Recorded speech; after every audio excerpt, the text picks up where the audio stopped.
Hello student, आपका home classes में स्वागत है। आज हम read the model paper first में सब्जेक्ट मैथ्स द पार्ट 4 में टोटल 8 क्वेश्चन का अध्ययन करेंगे। इससे पूर्व वीडियो में हमने टोटल 7 क्वेश्चन का अध्ययन किया था, जिसमें 136 से 142 तक। तो उसी के बाद ये स्टार्ट है 143 में दिया हुआ है अध्यापक द्वारा सरल ब्याज पर आधारित समस्या को हल करने के लिए सूत्र ब्याज बराबर मूलधन इंटू दर इंटू समय बटा 100 का प्रयोग करके हल ज्ञात किया गया है। यहाँ अध्यापक द्वारा गणित शिक्षण की कौन सी विधि का प्रयोग किया जा रहा है। यानी ये अध्यापक है वो गणित की समस्या को हल करने के लिए सूत्र का उपयोग करता है। इस सूत्र का उपयोग करता है कौन सी विधि के अंतर्गत शिक्षक यूज कर रहा है। तो यहाँ पे टोटल आपको 4 ऑप्शन दिए हुए, आगमन विधि, निगमन विधि, संश्लेषण विधि और उपरोक्त में से कोई नहीं। तो जब भी किसी सूत्र का यूज किया जाता है तो हमेशा याद रखना उस विधि का नाम होता है निगमन विधि। यानी नियम यानी सूत्र देकर जो अध्ययन कराया जाता है वो कराया है निगमन विधि। यानी सूत्र बताया जाता है पहले और फिर अध्ययन कराया जाता है। और आगमन में क्या होता है, पहले बहुत सारे उदाहरण कराए जाते हैं, 10-12 उदाहरण कराते हैं और फिर उन उदाहरणों की सहायता से एक लास्ट में अंतिम निष्कर्ष तक पहुँचते सूत्र निकाला जाता है और सूत्र द्वारा फिर 1-2 एग्जाम्पल वापस प्रूव किए जाते हैं। ये तो ये जो कहलाती है ये अपना आगमन विधि में आता है। तो यहाँ इसका आंसर हो जाएगा निगमन विधि। नाम से मालूम से नी यानी नियम और आ यानी आगमन यानी आता है, तो सूत्र आ जाता है तो आगमन विधि हो जाएगी। और नियम देते पढ़ाना क्या लाएगा निगमन विधि। ये शॉर्ट तरीका भी याद कर सकते हो आप। नेक्स्ट क्वेश्चन है 144।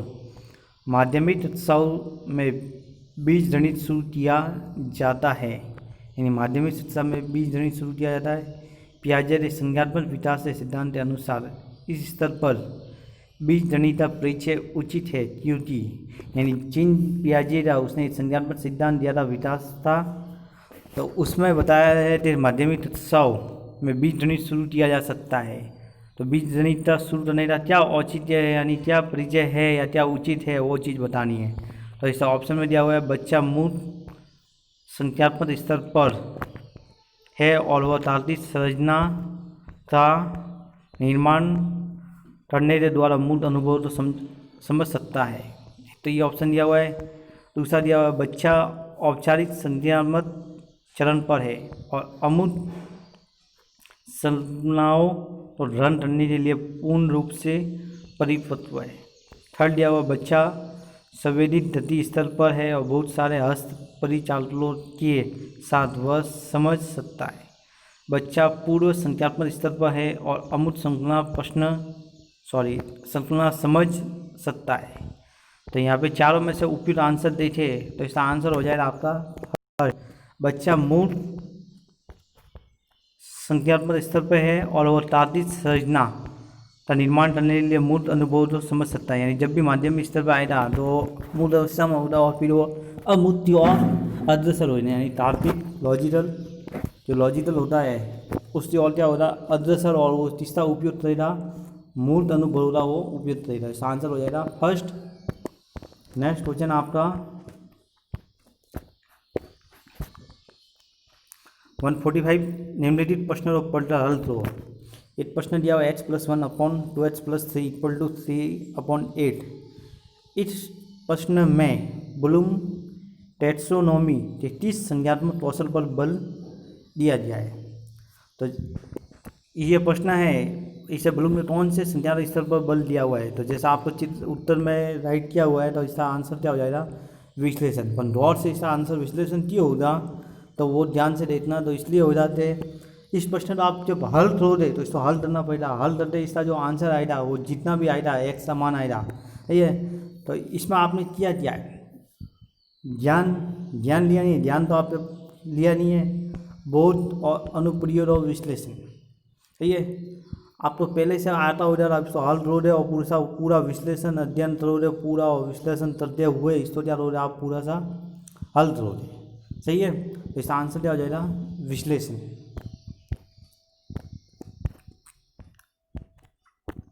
रणनीतिक समस्या को हल करते समय छात्र द्वारा उपयुक्त चिन्हों का प्रयोग नहीं किया जाता है। छात्र इस कमी का क्या कारण है? यानी किसी रणनीतिक समस्या को हल करते हुए अपने चिन्ह, उपयुक्त चिन्ह होते हैं, जैसे ये कहलाता है, जैसे आप लोग बात करें तो ये चिन्ह कहलाता है क्योंकि, ये कहलाता है इसीलिए, या क्योंकि कह सकते हो।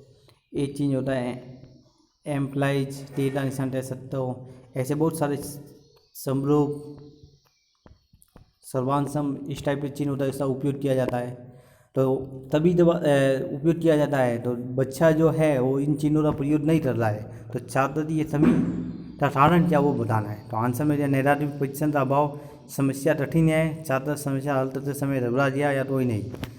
तो इस टाइप का नैदानिक परीक्षण का अभाव है, यानी उसका जो नैदानिक परीक्षण है वो सही नहीं दिया गया, इसलिए वो छात्र वो बार बार जल्दी कर रहा है, यानी प्रयोग नहीं कर रहा उन चिन्हों का। अगर नैदानिक उसका परीक्षण सही किया गया होता तो ऐसा प्रयोग, तो फिर वो गलती नहीं रहता। इसका आंसर हो जाएगा 146। नेक्स्ट क्वेश्चन आपका 147। एक अध्यापक द्वारा विद्यार्थियों को दिया गया प्रश्न इस प्रकार से है, एक वृत्त किस प्रकार से समांतर चतुर्भुज है, स्पष्ट कीजिए। शिक्षक द्वारा विद्यार्थियों से उपयुक्त प्रश्न का उत्तर लिखने का मूल उद्देश्य है, यानी एक अध्यापक एक विद्यार्थी को प्रश्न देता है और प्रश्न देने के बाद में वो इस प्रकार का एक वृत्त किस प्रकार से समांतर चतुर्भुज है, ये प्रश्न है उसका। फिर टीचर उस विद्यार्थी से पूछता है इसको स्पष्ट करना, उससे उत्तर लिखने का मूल उद्देश्य क्या है, यानी जो टीचर उसका उद्देश्य क्या है इसका। तो 4 ऑप्शन में से आपको कौन सा सही है? तो विद्यार्थी को चिंतन और मनन का अवसर देना, तत्सार अधिक अंतर क्रियात्मक सहभागी, विद्यार्थियों को मुक्त अंतर प्रश्न वाले प्रश्नों से परिचय कराना, विद्यार्थियों लेखन कौशल और सुधार करना। तो यहाँ पे जो प्रश्न दिया है तो क्या विद्यार्थियों से क्या कराना चाहता है? चिंतन और मनन कराना चाहता है अध्यापक, तभी इस टाइप के प्रश्न उसने दिया है। इसका आंसर हो जाएगा फर्स्ट। नेक्स्ट क्वेश्चन आपका, एक त्रिभुज दिया हुआ है PQR, एक त्रिभुज है PQR, जैसे इसका मान लिया PQ और इसका मान लिया मैंने R। एक और त्रिभुज है TQR,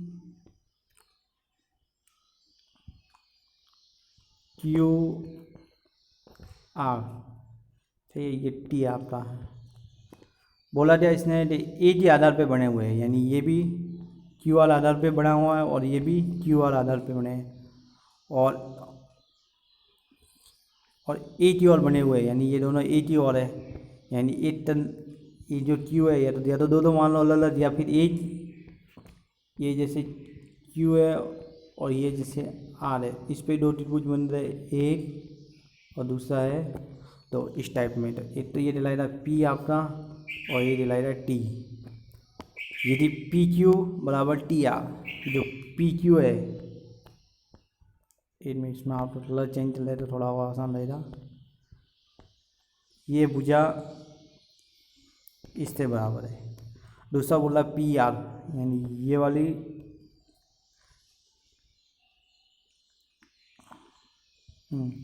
डबल डॉट किया मैंने जिससे आप लोगों को समझ में आ जाए, किससे बराबर है? T। पहली वाली जो भुजा थी PQ, एक मिनट इसमें आपने PQ डाल दो, PQ, एक बार इसको वापस दोबारा चित्र बनाते, मिक्स हो गया सब, एक बार दोबारा चित्र बनाते, 2 चित्र बनाते। जैसे फर्स्ट चित्र ये रहा आपका और दूसरा चित्र ये रहा, एक का नाम ले लिया PQR और एक का नाम ले लिया TQR, सही है, थोड़ा चेंज कर लेते हैं। अब इसमें क्या बोला, एक ही आधार पे बना हुआ है, जैसे ये इस पे दोनों एक ही आधार पे QR पे है, ये आप दोनों मिक्स में भी बना सकते हो, जैसे मैंने पहले बताया था, मैं अलग अलग बनाया था। यदि PQ ये पूजा किससे बराबर है? TR कौन सी? ये, यानी ये जो सिंगल डैश से बराबर है, और PR कहाँ है? ये डबल डैश, जिसे TQ, ये डबल डैश से बराबर है। तो निम्न में से कौन सा सही है? यानी 4 दिया हुआ है सर्वांग क्षमता निशान, ये जो निशान दिया हुआ है ये दिलाता है सर्वांग क्षमता और ये निशान दिलाता है समरूपता। सही है। तो सर्वांग क्षमता मतलब होता है एक जैसी आकृति होनी चाहिए, ना तो छोटी होनी चाहिए ना बड़ी होनी चाहिए, और समरूप में छोटी बड़ी हो सकती है। सही है। पर दिखने में एक जैसी होनी चाहिए तो समरूप है, और एक जैसी आकृति हो और दोनों समान हो साइज में, माप में, टोन में सब समान हो तो फिर वो सर्वांग सम कहलाएगी, फिर समरूप नहीं कहलाएगी। ये छोटी बड़ी नहीं हो सकती उसमें, सर्वांग सम में ही ध्यान ना हो, और इसमें समरूप में हो सकती है। तो आपको पूछा है इन में से कौन सा सही है, चित्र वापस चला दिया, दोबारा चित्र बनाना पड़ेगा इसमें। ये चित्र आपका PQR, ये TQR, ये कौन सी भुजा किससे बराबर है, PQ भुजा है, ये PQ इससे बराबर है TR है ये। और फिर यहाँ दिया हुआ है PR, ये रहा PR डबल डैश, यहाँ दिया है TQ यहाँ ये रहा डबल डैश। तो कौन सा सही है, तो सबसे पहले तो यहाँ भुजा में बात करें तो यहाँ पे टोटल इसने बताया हुआ है, तो यहाँ पे 4 ऑप्शन दिया हुआ है। सही है। ये भुजा इससे बना, तो अब जैसे बात करें आपके कौन से भी देश तो भुजा से, तो जैसे फर्स्ट वाला क्षेत्र सेकंड थर्ड फोर्थ, तो यहाँ पे बात की इसने PQ ना, इसमें PQ तो इसमें PQ इससे बराबर है TR से बराबर होनी चाहिए। सही है। तो यहाँ से जैसे मैंने सब तो स्टार्टिंग में तो PQR चारों में PQR दिया हुआ है। जैसे यहाँ से मैंने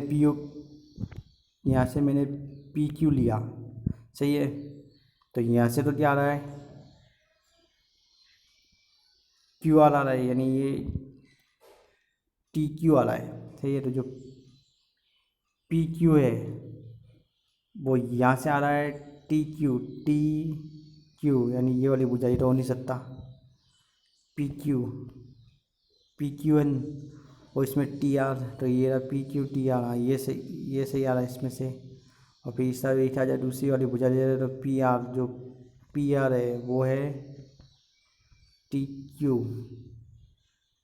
जैसा आई है। और फिर बात है इसमें आपके आप आंसर ले दो, इसमें चित्र से दो। जैसे इसमें फर्स्ट भुजा मैंने PQ ली, तो इसमें से फर्स्ट भुजा क्या आएगी TQ, और होनी चाहिए तो यहाँ पे होना चाहिए। आप तो बात करें तो देखना ध्यान से, यहाँ देखना तो समझ में आएगा। PQ बराबर क्या होनी चाहिए TR। तो यहाँ से जैसे मैंने PQ लिया तो यहाँ पे क्या आ रहा है TQ आ रहा है, और होना क्या चाहिए TR, तो ये तो ऑप्शन आपका सरासर हो गया है। यहाँ से मैंने PQ लिया तो यहाँ क्या आ रहा है TR, फॉलो हो गया कंडीशन। अब मैंने यहाँ से PR लिया तो यहाँ से क्या आ रहा है TQ आ रहा है, दोनों आ गया। सही है। इसमें PQ ले रहा तो RT आएगा, तो यहाँ से मैं PQ लूँ तो यहाँ से क्या आएगा RT, ये भी गलत हो जाएगा।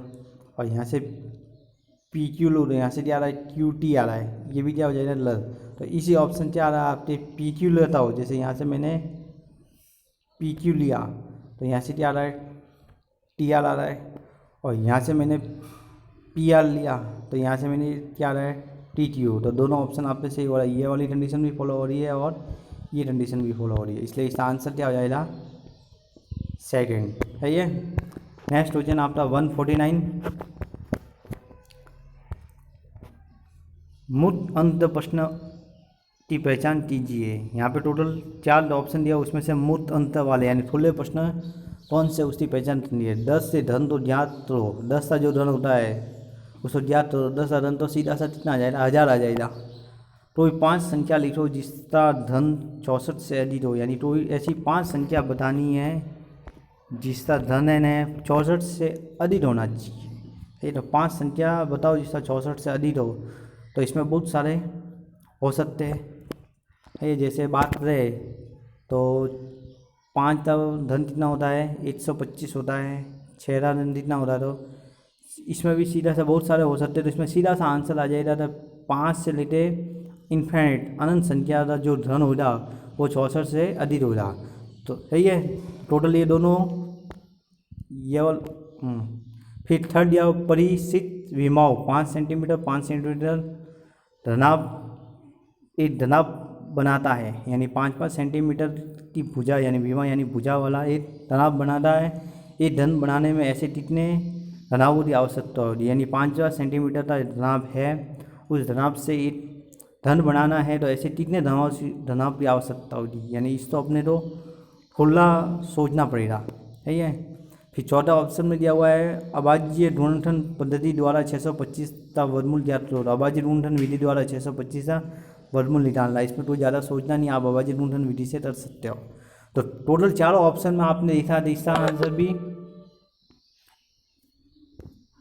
10 का धन है, वो भी सिंपल आ रहा है। 5 संख्या बनाने इसका धन 64 से दी, तो वो भी सिंपल आ रहा है। थर्ड में सोचना पड़ रहा है और चौथे में भी सिंपल आ रहा है। तो जहाँ पे आपको ज़्यादा सोचना पड़ रहा है और आप तो जो बहुत सारे हैं, जैसे आप तो बहुत अंडरस्टैंडिंग समझना पड़ता है, तो वो उसका खुले प्रश्न वाला आंसर होता है। इसलिए आंसर क्या हो जाएगा? थर्ड, सही है। निम्नलिखित में से कौन सा कथन व्यक्तिगत विभिन्नताओं के सिद्धांत के अनुरूप नहीं है? इस टाइप पे जानना परीक्षा में प्रश्न आता है, अनुरूप है और अनुरूप नहीं है, यानी है या नहीं है, सही है। तो प्रश्न थोड़ा घुमाने के लिए इसने क्या बोला है, प्रश्न घुमाने के लिए इसने बोला है नहीं है पूछा, ये जानना, सही है। तो इसमें जो है वो नहीं, इसमें नहीं है वो चीज़ जानना। तो जैसा आपने ऑप्शन में दिया हुआ है, यदि सही ढंग से पढ़ाया जाए तो हर विद्यार्थी गणित में निष्णात हो सकता है। तो सभी तो ऊपर पढ़ा ले, सही से भी पढ़ा ले तो भी हर विद्यार्थी गणित में होशियार नहीं हो सकता है, क्योंकि उनकी मेंटल एबिलिटी, व्यक्तिगत विभिन्नता सब में अलग होती है। तो ये जो चीज़ है, ये फर्स्ट वाला ही आपका क्या हो जाएगा, इसमें नहीं है वो पूछा, यानी आपका आंसर हो जाएगा कौन सा, फर्स्ट वाला तो नहीं है, ये चीज़ नहीं है। बाकी तो थर्ड में सेकंड में क्या बोला, कार्य लिखनाई के स्तर की दृष्टि से विविधता होनी चाहिए, सही बात है। विविधता होती है, व्यक्ति विभिन्नता के कारण नहीं हुई थी। परीक्षा प्रश्न पत्रों में कुछ प्रश्न कठिन और कुछ सरल आसान होते हैं। ये परीक्षा पत्रों में जो सरल और कुछ प्रश्न हार्ड दिए जाते हैं तो किस आधार पे दिए जाते हैं, व्यक्ति विभिन्नता के आधार पे, ये भी सही है, व्यक्ति विभिन्नता ये फॉलो कर रहा है। कक्षा में कमजोर बच्चों के लिए कुछ आसान प्रश्न पूछे जाते हैं, कक्षा में अध्यापक कुछ आसान प्रश्न पूछता है और रोज होशियार प्रश्न भी पूछता है। आसान प्रश्न इसलिए पूछता है दोस्तों, मालूम होता है कुछ बच्चे होशियार भी और कुछ कमजोर भी है, तो व्यक्ति विभिन्नता के आधार पे। तो यहाँ पे 3 जो है, सेकंड बात है आपका, सेकंड, थर्ड, फोर्थ, ये तीनों तो व्यक्ति विभिन्नता तो प्रदर्शित करते हैं और ये व्यक्ति विभिन्नता तो प्रदर्शित नहीं कर रहा। तो यह सवाल में यही पूछा था, व्यक्ति विभिन्नता के सिद्धांत के अनुरूप नहीं है, तो ये तीनों तो क्या इससे अनुरूप है और ये नहीं है, इसलिए अपना आंसर क्या हो जाएगा, आंसर हो जाएगा फर्स्ट। 150 का आंसर इतना हो जाएगा फर्स्ट। तो टोटल हमने इस वीडियो में टोटल 8 क्वेश्चन किए, टोटल हमने इतने क्वेश्चन किए। तो आज का वीडियो यही है, ये लास्ट वीडियो था, मॉडल पेपर फर्स्ट था। तो टोटल मिला था हमने 4 पार्ट में 30 क्वेश्चन किए। आपको हमारा ये वीडियो पसंद आए तो लाइक करना और चैनल पसंद आए तो सब्सक्राइब करना और आपके विभिन्न दोस्तों में इसको शेयर करना, और आप बेल आइकन को प्रेस करना, जिससे आने वाले हमारे वीडियो आपको प्राप्त होंगे। और इस सत्र में आज हम एक नई शुरुआत करें, जिसमें आपको जैसे यहाँ मॉडल पेपर है तो मॉडल पेपर से संबंधित आपके मॉडल पेपर तो चालू है, इसी के साथ साथ हम आपको सब्जेक्ट भी पढ़ाएंगे। सब्जेक्ट में हम आपको psychology, Hindi, maths, science, English, ठीक है, और साथ में आपको सेकंड ग्रेड और फर्स्ट ग्रेड के मॉडल पेपर और स्पेशल आपको मैथ सब्जेक्ट पढ़ाएंगे, फर्स्ट ग्रेड और सेकंड ग्रेड, जिसमें आपको मॉडल पेपर भी प्राप्त होंगे और साथ में आपको पूरे लेक्चर भी पढ़ाएंगे। तो अगर आपको ये चैनल पसंद आए तो सब्सक्राइब भी कर लेना। आज का सेशन यही समाप्त करते हैं, धन्यवाद।